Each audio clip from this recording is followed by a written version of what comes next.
आज हम इस वीडियो में डिस्कस करेंगे आदित्य बिरला के इंस्टेंट लोन के बारे में। आदित्य बिरला ने एक प्रोडक्ट लॉन्च किया हुआ है जो आधार कार्ड पैन कार्ड पे लोन दे रहा है, जैसे जस्ट लाइक एल जैसे एल स्टार्टिंग में आया हुआ था, वो भी केवाईसी बेस्ड लोन कर रहा था। ऐसे ही एबीएफएल ने एक प्रोडक्ट निकाला हुआ है जो ओनली आधार कार्ड पैन कार्ड पे कर रहा है। तो इस पूरी वीडियो में उसी के बारे में डिस्कस करेंगे कि उसकी क्या क्या एलिजिबिलिटी है, डॉक्यूमेंट के कौन कौन सी रिक्वायरमेंट, और आप डीएसए कोड कैसे ले सकते हो। तो पूरा इस वीडियो में डिस्कस करेंगे। वीडियो को आप लास्ट तक देखिए। सबसे पहले हम लोग स्टार्ट करते हैं कि आदित्य बिरला, इस वीडियो में हम लोग क्या क्या डिस्कस करने वाले हैं। तो सबसे पहले हम इस वीडियो में डिस्कस करेंगे कि पॉलिसी के बारे में। फिर हम लोग डिस्कस करेंगे कि क्या क्या डॉक्यूमेंट की रिक्वायरमेंट है। उसके बाद हम लोग डिस्कस करेंगे कि कैसे आप एबीएफएल का डीएसए कोड ले सकते हो। और फिर जो आपको डीएसए पोर्टल मिलेगा उसमें आप फाइल को कैसे लॉगिन कर सकते हो। फिर लास्ट में हम लोग जो सबसे मेन रहता है कि जो ज़्यादातर लोग के क्वेश्चंस होते हैं कि जो एबीएफएल में जो लोन रिजेक्ट होते हैं तो उनके रीजन क्या क्या रहते हैं, और लॉगिन के टाइम पे ना हमें क्या क्या चीज़ों का ध्यान रखना है। और जो जो अभी स्टार्टिंग में क्या हो रहा है ना कि नया प्रोडक्ट आया हुआ है, तो यहाँ पे बहुत सारे टेक्निकल इशू आ रहे हैं, तो वो सबको डिस्कस करेंगे क्योंकि ये सारे जो भी एरर है इन सबका मैंने ना एसएम से डिस्कस किया है, उसके बाद ही मैं यहाँ पे आपको बता रहा हूँ। तो वीडियो को ना आपको लास्ट तक देखना है, तभी आपको सारी चीज़ें समझ में आने वाली। तो स्टार्ट करते हैं। सबसे पहले हम लोग पॉलिसी के बारे में बात करते हैं, यूएसपी के बारे में। तो आदित्य बिरला की जो यूएसपी है, ये जो प्रोडक्ट है वो 50,000 से 5 लाख तक लोन दे रहा है। वैसे 3 लाख रुपए तक ही लोन दे रहा है, बट बहुत सारे केसेस में अगर किसी का अच्छा लोन ट्रैक है बना हुआ, उनको 5 लाख तक ऑफर कर रहा है। -1 सिविल वाले केसेस को नहीं करेगा। तो जिनके नए सिविल है, जिन्होंने कभी कोई लोन नहीं लिया है, तो वो केस लॉगिन मत करना, उनको ये नहीं करेगा। ये ओनली सिविल बेस है, मतलब सिविल बेस का मतलब है कोई भी इनकम प्रूफ की रिक्वायरमेंट नहीं है। ओनली आधार कार्ड पैन कार्ड और जो उसकी सिविल हिस्ट्री होती है उसके बेस पे ये लोग ऑफर जनरेट करते हैं। ये सैलरीड और सेल्फ एम्प्लॉयड दोनों के लिए, या कस्टमर सैलरीड हो या सेल्फ एम्प्लॉयड हो, दोनों को कर सकते हो। अब इसमें ओनली ऐसा नहीं कि सिर्फ सैलरीड को कर सकते हो या सेल्फ, ये दोनों को कर सकते हो। तो आपके पास अगर सैलरीड कस्टमर आ रहा है उसका भी अप्लाई कर सकते हो, सेल्फ एम्प्लॉयड आ रहा है उसका भी। पूरा डिजिटल प्रोसेस है, मतलब कोई भी फिजिकल डॉक्यूमेंट की रिक्वायरमेंट नहीं है, और ना ही फिजिकल किसी कोई भी कुछ भी विजिट वगैरह कुछ भी नहीं होगा। तो और लॉगिन भी इसका ओनली फुल्ली डिजिटल है। तो लॉगिन कर का तो इसका मतलब ये पूरा डिजिटल प्रोसेस है। कोई भी इनकम प्रूफ की रिक्वायरमेंट नहीं, जैसे मैंने आपको बताया, ना सैलरी स्लिप लगेगा, ना आईटीआर लगेगा, ना बैंकिंग, कुछ भी नहीं लगेगा। ओनली सिविल बेस है, कोई फिजिकल वेरिफिकेशन नहीं होगा, ना कोई एफआई होगा, ना होम पीडी, बिजनेस पीडी, कुछ भी नहीं होने वाला। और सबसे बेस्ट चीज़ है same day disbursement. Same day मैं तब भी बोल रहा हूँ, बट बहुत अभी क्या हो रहा है, स्टार्टिंग में 5-5 मिनट में अकाउंट में पैसे जा रहे हैं। इधर एग्रीमेंट साइन होता है, उधर अकाउंट में डिस्बर्समेंट हो जाता है। तो अभी बहुत अच्छा चल रहा है और अच्छा वो कर रहा है, ठीक है। नेक्स्ट हम लोग बढ़ते हैं एलिजिबिलिटी के बारे में कि कस्टमर की क्या क्या एलिजिबिलिटी होनी चाहिए। तो उसमें चांसेस आएंगे कि उसका अप्रूवल आ सकता है। तो सबसे पहले आपको क्या करना है ना, सिविल स्कोर चेक करना है। कोई भी कस्टमर का अप्लाई कर रहे हो तो मिनिमम सिविल 700 होना चाहिए। तो सिविल 700 अगर किसी का है और अगर उसका रिजेक्ट हो रहा है, तो किसी का सिविल 700 होने का मतलब ये नहीं होता उसको लोन मिल जाएगा। उसकी बहुत सारी चीज़ें होती हैं जो बैकएंड में चेक होती हैं, जैसे इंक्वायरी कितनी है, लोन ट्रैक कैसे हैं, प्रीवियस लोन हिस्ट्री कैसी बनी हुई है, और जो उसने लोन चलाए हुए हैं उनके अमाउंट क्या आते हैं। ऐसा ना हो उसने 5,000 रुपये का फ़ोन लेके चला दिया, सिविल 800 कर लिया, तो उसके चांसेस नहीं रहेंगे। लोन ट्रैक भी ये लोग देखते हैं, क्योंकि ये ओनली सिविल पे बना रहे हैं लोन, कोई इनकम प्रूफ नहीं ले रहा है। तो ये सिविल वाले जो भी प्रोडक्ट होते हैं ना, उसमें रिस्क ज़्यादा होती है, तो ये लोग पहले लोन ट्रैक देखते हैं। तो लोन ट्रैक जितना अच्छा होगा ना, उसके चांसेस उतने ज़्यादा होंगे। लोन का ये लोग टेनओवर जो अभी ऑफर कर रहे हैं वो 12 मंथ से 36 मंथ कर रहे हैं, मतलब 12 महीने से 36 महीने तक का। एज का जो क्राइटेरिया है 23 से 60 ईयर्स है। अब यहाँ पे 60 ईयर्स तो कर रहे हैं, बट ये मैक्सिमम लोन टेनओवर है, यानी कि आप जो अप्लाई कर सकते हो ना कस्टमर के 57 ईयर तक का ही कर सकते हो। क्योंकि अगर किसी की एज 57 ईयर है, उसको 3 साल का लोन ट्रैक मिला है, तो 60 साल में हो जाएगा। तो आपको जो रख के चलना है वो 57 ईयर रखना, मतलब जिसकी 57 ईयर एज पर PAN card Aadhaar card age है, तो उसको कर सकते हो। दूसरा क्या है ना कि आप कोई भी ना डिफॉल्ट या डीपीडी अलाउड नहीं है, कस्टमर अगर है, ठीक है, तो कोई भी डीपीडी नहीं होनी चाहिए, और प्लस डिफॉल्ट नहीं होना चाहिए उसके लोन में।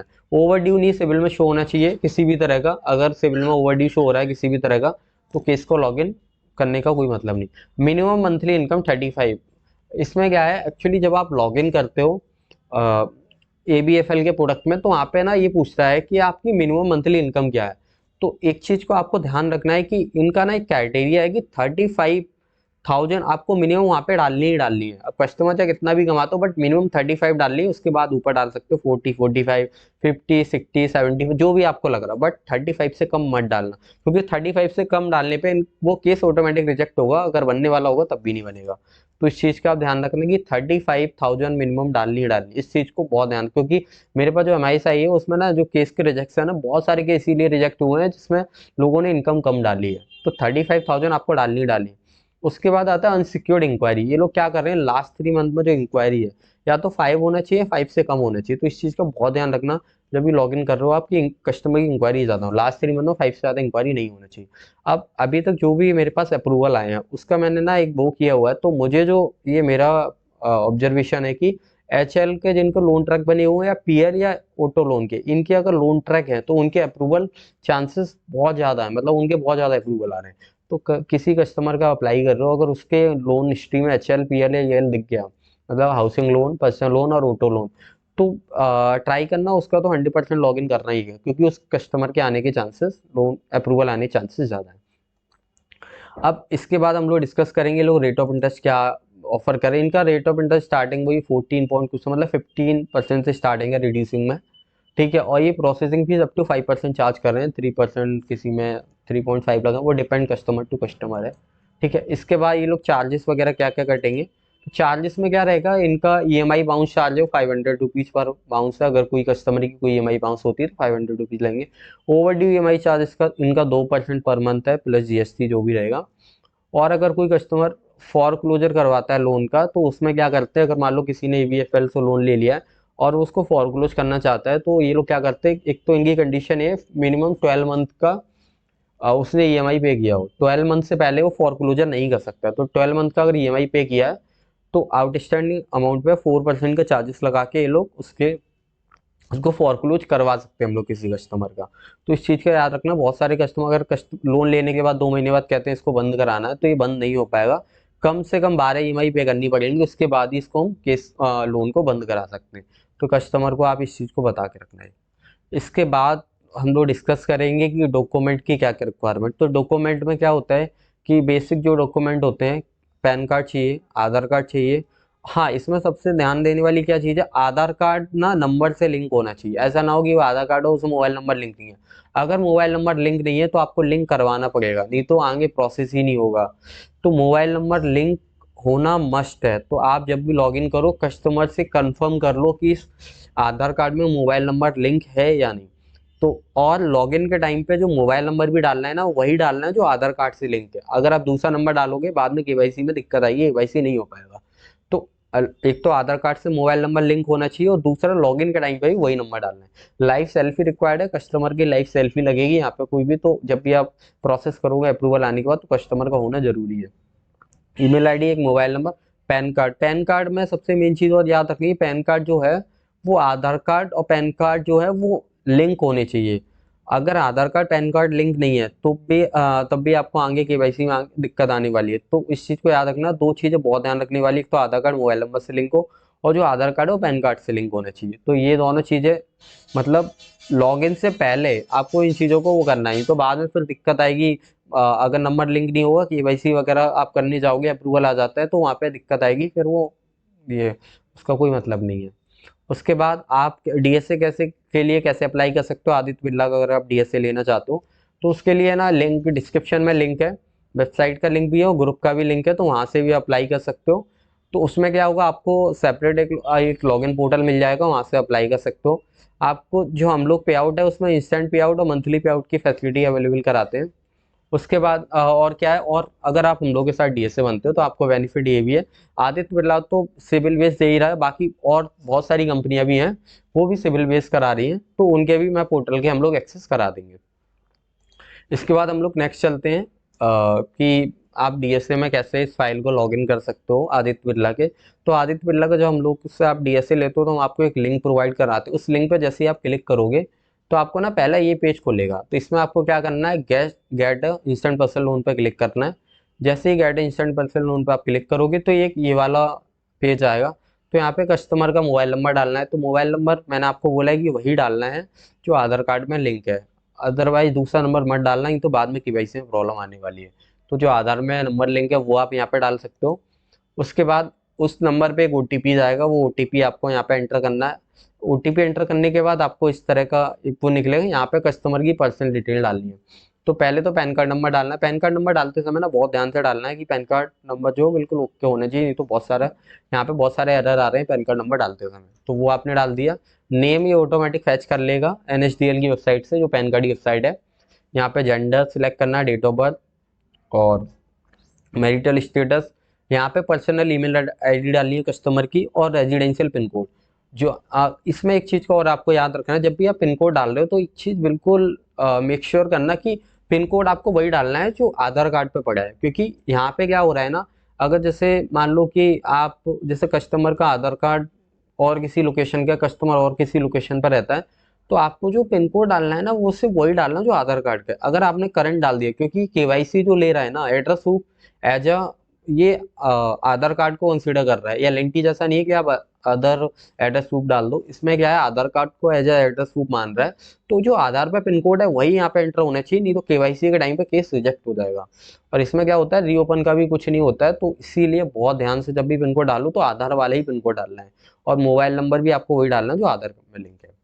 इसके बाद ये सारी चीज़ें करने के बाद आप टिक करोगे और प्रोसीड करोगे। प्रोसीड करने के बाद आपको नेक्स्ट स्टेप ये दिखेगा, यहाँ पे उसकी ना प्रोफेशनल डिटेल डालनी है। मतलब वो कस्टमर सैलरीड है, सेल्फ एम्प्लॉयड है, सैलरीड है तो किस कंपनी में। अगर हमने सैलरीड सेलेक्ट किया तो उसकी नेट मंथली इनकम, मैंने आपको पहले ही बताया था, नेट मंथली इनकम जो डालनी है ना वो 35,000 तो मिनिमम डालनी है। अगर कस्टमर ज़्यादा करता है तो 40-45 जो भी डालना वो डाल सकते हैं, 35 से कम मत डालना, क्योंकि आदित्य बिरला की पॉलिसी है 35 से नीचे नहीं लेंगे। तो यहाँ पे आपने इनकम मान लो डाली 50,000। ऑर्गेनाइजेशन नेम यहाँ पे डालोगे। बहुत सारे लोग क्या होता है यहाँ पे ना कंपनी का नाम डालते हैं तो कंपनी की लिस्ट खुल के आती है तो उसमें नाम नहीं आता है। तो कोई बात नहीं, आप कंपनी का नाम डालने के बाद सीधे ईमेल एड्रेस पर क्लिक कर दो तो ऑटोमेटिक जो आपने नाम डाला वही सिलेक्ट हो जाएगा। तो यहाँ पे कंपनी का ईमेल एड्रेस, कंपनी का एड्रेस, यहाँ पे ये ऑफिशियल मेल आईडी की बोल रहा है बट आपके पास नहीं तो आप पर्सनल मेल आईडी डाल दो, कोई दिक्कत नहीं है। यहाँ पे कंपनी का नाम, कंपनी का पिन कोड और प्रोसीड करना है। ये हो गया सेल्फ सैलरीड का। अगर आप सेल्फ एम्प्लॉयड क्लिक करते हो तो इस तरह के ऑप्शन खुलेंगे जिसमें नेट मंथली इनकम, जैसे मैंने 50,000 डाल दिया। आपके बिजनेस का जो भी नाम है वो डाल सकते हो, बिजनेस का एड्रेस डाल सकते हो, बिजनेस का पिन कोड डाल सकते हो। और इसमें वही होगा, बिजनेस का नाम डालोगे तो उसके बाद नहीं, अगर लिस्ट में नहीं आ रहा है तो एड्रेस पर क्लिक कर दो, ऑटोमेटिक सिलेक्ट हो जाएगा। ये सारी चीज़ें डालने के बाद आप जब प्रोसीड करोगे तो फिर यहाँ पे ऑफर जनरेट होगा। यहाँ पे ही केस रिजेक्ट हो गया ऑफर आएगा। मान लो अगर केस अप्रूव होता है तो इस तरह से ऑफर दिखेगा। तो आप इसमें देखोगे ऑफर दिख रहा है, जैसे इस कस्टमर को 2 लाख रुपए तक का ऑफर मिला है, ये कम भी कर सकता है, 1 लाख रुपए, 1.5 लाख जो भी कर रहा हूँ। टेन ओवर का इसको 2 टर्म मिले हैं, 12 मंथ या 24 मंथ, जो इसको सिलेक्ट करना है कर सकता है। उसके बाद यहाँ पे ईएमआई कितना होगा, प्रोसेसिंग चार्ज कितना होगा, एप्लीकेशन नंबर, ये सारी चीज़ें लिखी हुई हैं। वो करने के बाद आप प्रोसीड करोगे और क्लिक करके प्रोसीड करोगे तो उसके बाद आपको इस तरह से दिखेगा। मतलब ये आपको कंफर्म करना चाह रहे हैं कि एक बार आप चेक कर लो कि क्या बोलते हैं ईएमआई बाउंस चार्ज ये लगना है, कि आपको पहले से पता हो। जैसे आप ये सारी चीज़ ओके करके प्रोसीड करोगे तो आपको यहाँ पे सेल्फी का ऑप्शन दिखेगा। अब एक चीज़ याद रखें, जब भी आप सेल्फी लेते हो लाइव लोकेशन मांगता है, तो आपको लोकेशन एक्टिवेट कर देनी है, ठीक है। अगर कोई दिक्कत नहीं, कस्टमर इस लोकेशन पर नहीं है तो वहाँ पे फिर डिजी लॉकर से केवाईसी हो जाएगा। तो वो लोकेशन ओपन करने के बाद यहाँ पे सेल्फी लगेगा, लाइव सेल्फी अपलोड करना है। एक चीज़ और याद रखना, इसमें ना जो भी हम लोग के पास एमआईस आ रही है उसमें रिजेक्शन में एक रीजन और ये आ रहा है कि बहुत ज़्यादा सारे केस केवाईसी पर रिजेक्ट हो रहे हैं। केवाईसी पर रिजेक्ट कैसे हो रहे हैं उनका मेन रीजन बताता हूँ। एक तो होता है कि पिन कोड पर रिजेक्शन, ठीक है, आपने दूसरा पिन कोड डाला, वहाँ दूसरा पिन कोड निकल आया आधार पे। दूसरा क्या है, फेस मैच रिजेक्ट। मतलब जब आप यहाँ पे सेल्फी ले रहे हो, वो सेल्फी और आगे जब डिजी लॉकर केवाईसी हो तो दोनों का फोटो मैच करता है ईबीएफएल, क्योंकि इन्होंने पूरा प्रोसेस डिजिटल बनाया हुआ है। तो दोनों सेल्फी मैच करेगा। अगर फोटो जरा भी इधर उधर लगा तो वो केस रिजेक्ट मार देगा वहीं। मतलब सेल्फी मैच होना मैंडेटरी है। तो अगर फोटो किसी का ना बहुत पुराना डला है ना, बहुत ही ज़्यादा आधा पुराना है, तो उसको अपडेट करा लो। क्योंकि क्या होगा वहाँ पे आपका मान लो 5-10 साल पुराना फोटो और अभी का करोगे तो चांसेस ये रहेंगे, अगर मिसमैच हो गया केस रिजेक्ट हो जाएगा। और इसमें क्या होता है, सबसे वो क्या है कि जब भी अगर मैच नहीं करता है ना तो आपको बताएगा नहीं मैच नहीं कर रहा है, ये सीधे रिजेक्ट मार देगा केस को। तो आपको समझ में भी नहीं आएगा केस क्यों रिजेक्ट हो गया, ठीक है। तो इस चीज़ को ध्यान रखना। सेल्फी आप कस्टमर की लेनी है और सेल्फी बिल्कुल मतलब अगर बहुत ज़्यादा आधार कार्ड में पुराना फोटो हो तो उस चीज़ को थोड़ा ध्यान रखना, आधार कार्ड में फोटो वोटो अपडेट करा लेना, नहीं तो केस रिजेक्ट होने के चांसेस बढ़ जाएंगे। सेल्फी जब आप ले लोगे उसके बाद कैप्चर पे क्लिक करने के बाद आपको नेक्स्ट करना, अब ये डिजी लॉकर की साइट ले जाएगा। तो डिजी लॉकर में क्या है, यहाँ पे आपको अपना आधार कार्ड नंबर डालना है, कैप्चर डालना है और नेक्स्ट करना है। उसके बाद ये लोग डिजी लॉकर से ना एड्रेस को फैच करेंगे, यहाँ पे एड्रेस आएगा जो मैंने हाइड कर दिया है। उसके बाद ये पूछेगा कि आपका करंट एड्रेस है, आपको यस टिक करके ये करके प्रोसीड कर देना है।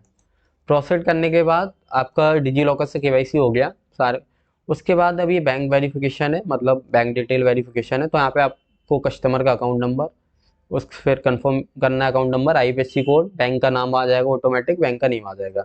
इसमें एक चीज़ और याद रखना है कि ना कभी भी आप अगर ये मतलब बैंक डिटेल डालते हो उसके बाद अगर प्रोसीड करते हो और रिजेक्शन आ रहा है बार बार, तो आप एक बार ना मुझे मैसेज कर लेना, व्हाट्सएप पे मैसेज कर देना, तो हम लोग कंफर्म कर लेंगे। क्योंकि कई बार ऐसा हो रहा है कि बहुत सारी बैंक में ई नेच एक्सेप्टेड नहीं है। तो उसमें क्या होता है, जैसे आप अकाउंट नंबर वगैरह डालते हो उसके बाद नेक्स्ट करते हो तो वहाँ पे टेक्निकल इशू दिखाता है।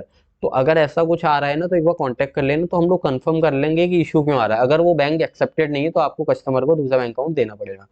तो इस चीज़ को थोड़ा आप ध्यान रखें, ठीक है। उसके बाद आपको प्रोसीड करना है, प्रोसीड करोगे तो ईएनएच का ऑटो सेटअप हो जाएगा। उसके बाद ये बोलेंगे डेबिट कार्ड चाहिए, नेट बैंकिंग, जो भी कस्टमर पास डेबिट कार्ड हो डेबिट कार्ड से कर सकते हो आप, नेट बैंकिंग हो नेट बैंकिंग से कर सकते हो। बट हाँ, जब भी एक बात आप याद रखना, जब भी वहाँ पे वो डालना है आपको, क्या बोलते हैं, अकाउंट नंबर डालते समय ये कस्टमर से कंफर्म कर लेना। उसके बाद उस बैंक का प्रॉपर डेबिट कार्ड या नेट बैंकिंग है नहीं, क्योंकि अगर उसका आपने अकाउंट नंबर डाल दिया और उसके बाद डेबिट कार्ड नहीं हुआ तो फिर डेबिट कार्ड आपको बनवाना पड़ेगा, उसके बाद ही इनेच होगा।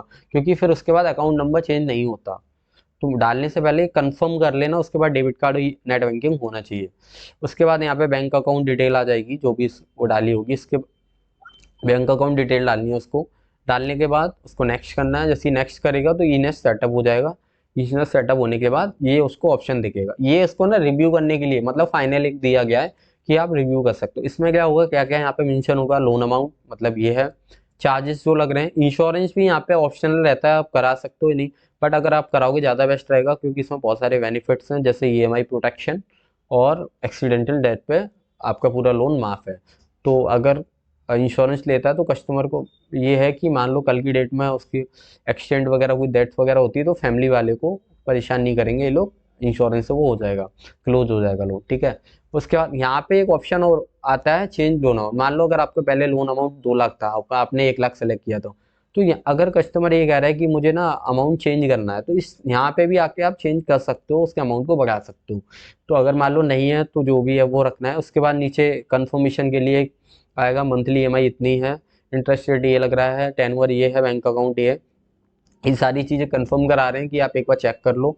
उसके बाद प्रोसीड कर देना। जैसे आप प्रोसीड करोगे, अब ये यहाँ पे 2 रेफरेंसेस मांगेगा, तो अब उस रेफरेंसेस के name, mobile number, name mobile number, एक नॉमिनी, अगर आपने इंश्योरेंस सेलेक्ट किया है तो यहाँ पे आपको नॉमिनी का डालना है। नॉमिनी जैसे आप डालोगे उसके बाद आपको ये फाइनल एक बार दिखाएगा कि फाइनल ये आ रहा है, आप एक बार चेक कर सकते हो, लोन अमाउंट, ईएमआई अमाउंट, ये जो भी आ रहा है। उसके बाद यहाँ पे KFS देख सकते हो, की फैक्ट स्टेटमेंट, मतलब सारी चीज़ें, सेंक्शन लेटर, एग्रीमेंट, सारी चीज़ें डाउनलोड करके चेक कर सकते हो कि कितनी ईएमआई है, कितने पैसे कटेंगे ईएमआई किस सेट को, कौन कौन से चार्जेस लगे हैं। तो वो सारी चीज़ें डाउनलोड करके आप यहाँ चेक कर सकते हो। अब ये बिल्कुल फाइनल स्टेज है, इसके बाद एग्रीमेंट साइन होगा और आपके अकाउंट में अमाउंट डिसबर्स हो जाएगा। अगर सब कुछ ओके होता है तो आपको सेंड OTP करना, OTP यहाँ पे जाएगा, OTP जाने वेरीफाइड करोगे, उसके बाद आपको ये स्क्रीन शो होगी। इसमें क्या होगा, कस्टमर का लोन अमाउंट सारी चीज़ दिखाएगा और डेट दिखा देगा ईएमआई कब से स्टार्ट होगी। होने के बाद कस्टमर के 5 मिनट, वैसे तो मैंने देखा 5 मिनट भी जाता है, कभी कभी 1 घंटा, बट इनका जो टैगलाइन है विद इन 2-3 आवर है, 2-3 आवर में ये लोग अकाउंट में डिस्बर्समेंट कर देते हैं। अगर बाई चांस कभी लेट हो रहा है, मान लो 24 घंटे लग रहा है तो 48, तो उस केस में आप एक बार मुझे क्या व्हाट्सएप पे एक बार कस्टमर डिटेल शेयर करते हैं ना, मैं आगे मेल करवा के चेक करा सकता हूँ कि इस कस्टमर के अकाउंट में पेमेंट जाने में टाइम क्यों लग रहा है। तो एक प्रॉपर वो रीजन है वो बता देते हैं आगे से, कोई बैंक का इशू है या फिर मतलब कुछ भी बैंक अकाउंट में इशू था, कुछ भी था, वो सारी चीज़ें करा देते हैं। तो ये सारी चीज़ें हैं। इसके बाद ये मैंने पूरा प्रोसेस आपको बता दिया कि लॉगिन से लेके पूरा डिस्बर्समेंट तक का। अब नेक्स्ट हम लोग डिस्कस करेंगे कि जैसे जब आप प्रोसेस करते हो बहुत सारे रिजेक्शन के रीजन आते हैं, या बहुत सारे एरर आते हैं, तो उनका क्या मीनिंग है, उनको हम कैसे पहचानेंगे, इस एरर का मतलब क्या है, तो वो मैं इसमें डिस्कस करने वाला हूँ, जो मैंने आपको स्टार्टिंग बताया हुआ था। तो सबसे पहले मैंने जो अभी तक जो कुछ एरर आए हैं, ठीक है, जिसकी वजह से केस रिजेक्ट हुए हैं या फिर कुछ है, वो सारे रीजन लिखे हुए हैं। जैसे पहला एक है रिजेक्टेड एज बीआरई। अगर ये एरर आ रहा है, ये एरर कब आते हैं आपको, ये हम लोगों को पता लगता, तो ये हम लोगों के पास एमआईस आती है, उसमें शो होता है, लिखा हुआ आता है। अगर रिजेक्टेड एट बीआरई हो गया, तो इसका मतलब ये कस्ट तो ये जो केस है या जो ये फाइल है, ये एवीएफएल की जो पॉलिसी है उसमें मीट नहीं की है। मतलब पॉलिसी मतलब ये वो वाले वो होते हैं जो रिजेक्शन, जैसे जब आप प्रोफेशनल डिटेल डालते हो तो वहीं पर रिजेक्ट हो जाते हैं, यानी कि इनका सिविल जो भी उनका क्राइटेरिया है, उस क्राइटेरिया में अगर मीट नहीं किया है, तो ये लोग सिविल में उड़ा देंगे। उसके बाद जैसे मैंने बताया, कई बार क्या होता है कि आपका अप्रूवल आ गया, अप्रूवल आने के बाद केवाईसी आप डिजी लॉकर से कर रहे हो, तो उसमें रिजेक्ट हो रहा है केस, तो उसमें भी रिजेक्ट होता है, तो उसका भी एक, तो उसमें कौन कौन से रीजन हो सकते हैं केवाईसी पर रिजेक्ट होने के। पहला मैंने जैसे आपको बताया था, फेस मैच रिजेक्ट, यानी कि आपने जो सेल्फी वहाँ कस्टमर की अपलोड की है और एक आधार कार्ड में दोनों मैच नहीं किया, अगर दोनों मैच नहीं कर रही हैं तो केस रिजेक्ट हो सकता है। तो इस चीज को मेक श्योर करना कि सेल्फी फेस मैच करना चाहिए। उसके बाद दूसरा, आपने वहाँ पे जो डेट, जैसे कस्टमर का पैन कार्ड आधार कार्ड में नेम अलग हो, या पैन कार्ड आधार कार्ड में कस्टमर की डेट ऑफ बर्थ अलग है, अगर ऐसा कुछ है और आपने कुछ, तो उस केस में भी केस रिजेक्ट, यानी कि आधार कार्ड और पैन कार्ड की जो डिटेल है ना, वो तो इनको बिल्कुल सेम ही चाहिए, मतलब सेम होना चाहिए। वो अगर डिफरेंट होगी तो ये लोग केस को रिजेक्ट कर सकते हैं। या जैसे मैंने बोला, आपने पिन कोड कुछ और डाला था और उसके मतलब उसके आधार कार्ड में पिन कोड अलग है, तो अगर वैसे केस में भी ये लोग केस को रिजेक्ट कर सकते हैं। तो इस चीज का भी आपको ध्यान रखना है कि सारी डिटेल ओके होनी चाहिए, मतलब। उसके बाद रिजेक्टेड एट पेनी ड्रॉप, मतलब जब हम लोग अकाउंट को ऐड करते हैं, जब हम लोग बैंक अकाउंट ऐड करते हैं, उस टाइम पे अगर रिजेक्ट हो रहा है तो उसके भी कई चांसेस हो सकते हैं। तो कई रीजन, जैसे पैन कार्ड में जो आपका नेम था और बैंक अकाउंट में नेम था वो मैच नहीं है। दूसरा, इसमें ओनली सेविंग अकाउंट अलाउड है, अगर आप करंट अकाउंट ओडी अकाउंट लगाओगे तो उससे भी केस रिजेक्ट हो सकता है। और इसके बाद जैसे मैंने आपको बताया था, कई बार ऐसा हो सकता है कि आपका जो बैंक है वो एक्सेप्ट ना कर रहा हो, वो मतलब एज एन ई एच वगैरह, तो एक ये हो गया। उसके बाद B R E N D S L reject, मतलब ये जब आता है कि रिजेक्शन का रीजन, जब आप स्टार्टिंग में जब आप लॉगिन करते हो, जब वो पैन कार्ड नंबर डालता है उस टाइम पे एरर दिखाता है, तो उसके रीजन हो सकते हैं, या तो पैन कार्ड वैलिड नहीं है, मतलब वो वर्किंग नहीं है, कुछ स्पेलिंग गलत होगी हो हमने डालते समय पैन कार्ड नंबर का, या वो पैन कार्ड आधार कार्ड से लिंक नहीं है, या कभी कभी सर्वर का भी इशू होता है। तो अगर सर्वर का इशू आ रहा है तो सबसे बेस्ट तरीका है 15-20 मिनट बाद ट्राई करो, अगर बार बार वही एरर आ रहा है तो इसमें कोई ना कोई प्रॉब्लम है। तो वहाँ पे वो कस्टमर से कंफर्म करो कि pan card Aadhaar card link है या नहीं, अब कहीं वो पैन कार्ड ऐसा तो नहीं है कि वर्किंग ना हो, ये सारी चीज़ें आप कंफर्म कर सकते हो। उसके बाद डेटा मिसमैच में भी अ, बहुत सारे मतलब केस रिजेक्ट हो रहे हैं। जैसे आधार कार्ड में कुछ अलग नंबर है, वहाँ पे आपने कुछ और अलग डाला हुआ है, बैंक अकाउंट में कुछ अलग। कॉन्टैक्ट नंबर को आप विशेष ध्यान रखना, एक ही होना चाहिए, चाहे वो आधार कार्ड से हो, वही वाला नंबर डालना वो ज़्यादा बेस्ट है। या फिर हमने कुछ ऐसा डेटा में, जैसे क्या होता है, बहुत सारे कस्टमर ऐसे होते हैं जो सैलरीड होते हैं, आप वो सेल्फ एम्प्लॉयड होते हैं, हम लोग वहाँ पे सैलरीड डाल देते हैं। तो जब ये लोग अपना इन लोगों का अल्गोरिथम जब स्टार्ट होता है, ये लोग चेक करते हैं, तो ये लोग क्या करते हैं कि ना, आपने जैसे आप ये क्या कर रहे हैं, लोन ट्रैक जिनके बनी हुए हैं उनको लोन दे रहे हैं, तो आपका जो प्रीवियस लोन होगा ना, उसका पूरा डेटा मैच करेंगे। जैसे मान के चलो, पहले कस्टमर का अगर कस्टमर सेल्फ एम्प्लॉयड था, आपने सैलरी दिखाया, और लास्ट टाइम इन्होंने डेटा फैच किया, वहाँ पे सेल्फ एम्प्लॉयड दिख गया, आपने सैलरी दिखाया, तो केस को रिजेक्ट कर देंगे, मतलब आपने जो डेटा दिया था तो मिसमैच। और ये सबसे ज़्यादा हो रहा है कब, अप्रूवल आने के बाद। अप्रूवल आने को जब हम नेक्स्ट प्रोसेस करते हैं, बाद में पता लगता है रिजेक्ट हो गया, रीजन क्या रहता है, डेटा मिसमैच का बहुत एरर आ रहा है। तो इस चीज़ को ध्यान रखना, कस्टमर अगर सेल्फ एम्प्लॉयड है, सेल्फ एम्प्लॉयड ही डालना, सैलरीड है सैलम, ये मत सोचना सेल्फ एम्प्लॉयड डाल देंगे तो अप्रूवल ज़्यादा आ जाएगा, तो इस चीज़ को दिमाग से निकाल देना। इसके बाद अब ये कुछ स्क्रीनशॉट्स हैं जो लोगों के बहुत ज़्यादा एरर आ रहे हैं, तो मैंने स्क्रीनशॉट लगाए हुए हैं। जैसे सबसे ज़्यादा एरर ये आ रहा है, टेक्निकल एरर।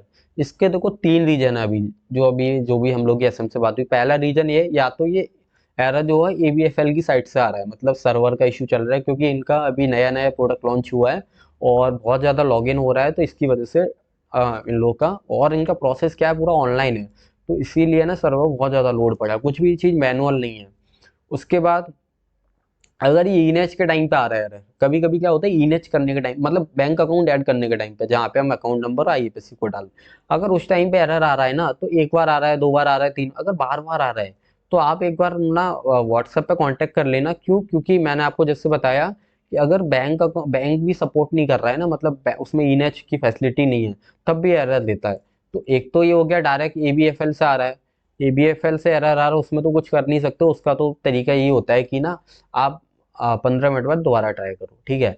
और अगर ये ईएनएच के बाद एरर आ रहा है ना, तो 2-3 बार अगर 4 बार एरर आ गया तो एक बार आप कांटेक्ट कर लेना। अगर ये एरर बार बार ही आ रहा है, मतलब आपने 10 मिनट बाद ट्राई किया, फिर आ रहा है, फिर आ रहा है, फिर आ रहा है, मतलब बहुत देर हो गई है, तो एक बार आप क्या करना, कस्टमर का नाम, मोबाइल नंबर और ये एरर के स्क्रीनशॉट मुझे भेज देना। तो मैं आगे मेल करके इसका वो कंफर्मेशन ले लूंगा कि क्यों आ रहा है बार बार, ठीक है। एक तो ये हो गया। दूसरा लोगो इशू आ रहा है ये वाला पैन वेरिफिकेशन फील्ड। तो इसके भी 3 रीजन है, वो 2 रीजन है मेनली, ज्यादा तो जो उन्होंने बताया। पहला तो ये पैन कार्ड नंबर वैलिड नहीं है, तो आप पहले तो पैन कार्ड नंबर चेक कर लेना ओके है या नहीं। और पैन कार्ड नंबर ओके है तो दूसरा एरर जो आ रहा है एनडीएसएल की साइट से आ रहा है, मतलब एनएस जो इनकी पैन कार्ड की वेबसाइट है वहां से भी दिक्कत आ रही है। तो पैन कार्ड की वेबसाइट से भी दिक्कत आ रही है, मतलब एपीआई की में फेल्ड हो रहा है। तो उसका तरीका ये है कि आप 10 मिनट बाद दोबारा ट्राई करो। कभी कभी ऐसा भी हो आधार कार्ड पैन कार्ड लिंक नहीं है तब भी आ रहा है, तो आप 10 मिनट बाद ट्राई करो। अगर फिर भी बार बार यही आ रहा है तो उसका तरीका यही है कि आप एक कोई स्क्रीनशॉट भेज के मुझे कस्टमर की डिटेल भेज दो, मैं आगे मेल करवा के अपडेट ले लूंगा। बट सबसे ज़्यादातर जो रीजन अभी तक ये आ रहा है वो यही आ रहा है कि सर्वर डिले हो रहा है ये पैन कार्ड की वेबसाइट की साइट से, ठीक है। उसके बाद एक ये रीजन आ रहा है, इसका मतलब क्या है, ये सिंपल है, केस रिजेक्टेड, यानी कि एबीएफएल पॉलिसी नॉट मीट। अगर ये रीजन आ गया समझ जाओ कि एबीएफएल ने केस को रिजेक्ट कर दिया है, अब आप प्रोसेस नहीं कर सकते। तो ये फाइनल रीजन होता है रिजेक्शन का। तो ये सारे मैंने आपको बता दिए। स्टार्टिंग में मैंने आपको यूएसपी बता दी, क्या क्या यूएसपी हैं, प्लस पॉलिसी क्या क्या है, डॉक्यूमेंट क्या क्या लगेंगे, आपको डीएससी कैसे लेना है, पोर्टल में कैसे प्रोसेस करना है पूरा, और रिजेक्शन के क्या क्या रीजन हो सकते हैं, वो सारी चीज़ें मैंने इस वीडियो में बता दी। अगर इसके बाद भी अब अगर आपको इसकी डीएससी की रिक्वायरमेंट है, तो मैंने आपको जैसे बताया, लिंक डिस्क्रिप्शन में लिंक है, वेबसाइट का भी लिंक है, व्हाट्सअप ग्रुप कम्युनिटी का भी लिंक है, तो वहाँ से ज्वाइन होके आप फॉर्म फिल करके डीएसए बन सकते हो। डीएसए बनने के हम लोगों के साथ अगर आप डीएसए बनते हो तो क्या बेनिफिट है, एक तो आपको इसका पूरा ऑनलाइन पोर्टल मिल जाएगा, दूसरा आपको ना इंस्टेंट पे आउट और मंथली पे आउट की फैसिलिटी मिल जाएगी। और इसके साथ साथ जैसे क्या होता है, ये केवाईसी पर लोन दे रहा है, तो बहुत सारी कंपनियां हैं वो भी केवाईसी पर लोन देती है, तो हम लोग उनके भी पोर्टल करा देंगे। मान लो किसी का इसमें अगर अप्रूवल नहीं आ रहा है, तो हो सकता है उसका दूसरी कंपनी अप्रूवल, क्योंकि सभी के पॉलिसीज अलग अलग होती है, सभी के क्राइटेरिया अलग अलग होते हैं। तो डीएसए के लिए वही मैंने आपको बताया था, व्हाट्सएप ग्रुप ज्वाइन कर सकते हो। बाकी मैंने इस वीडियो में सारी चीज़ें बता दी हैं जो जो होता है। फिर भी आपको अगर कोई डाउट है कुछ है तो आप व्हाट्सएप पे कांटेक्ट कर सकते हो, अगर कोई भी डाउट वगैरह कुछ रहेगा तो वहाँ पे हम कर देंगे। और अगर आपको वीडियो पसंद आई है तो प्लीज़ वीडियो को लाइक, क्योंकि ये बहुत लंबी वीडियो है, मैंने बहुत मेहनत से बनाई है, और इस तरह की वीडियो काफ़ी टाइम बाद वीडियो आई हुई है। तो आप प्लीज़ वीडियो को लाइक कर दीजिएगा। अगर जिन लोगों ने सब्सक्राइब नहीं किया तो चैनल को सब्सक्राइब कर लेना। बाकी अगर आपको डीएससी की रिक्वायरमेंट है तो आप कांटेक्ट कर सकते हो, तो आपको डीएससी मिल जाएगा। अभी ये प्रोडक्ट बहुत अच्छा है, काफ़ी अप्रूवल आ रहे हैं, काफ़ी अच्छा चल रहा है, तो आप कांटेक्ट कर सकते हो। मिलते हैं हम लोग नेक्स्ट वीडियो।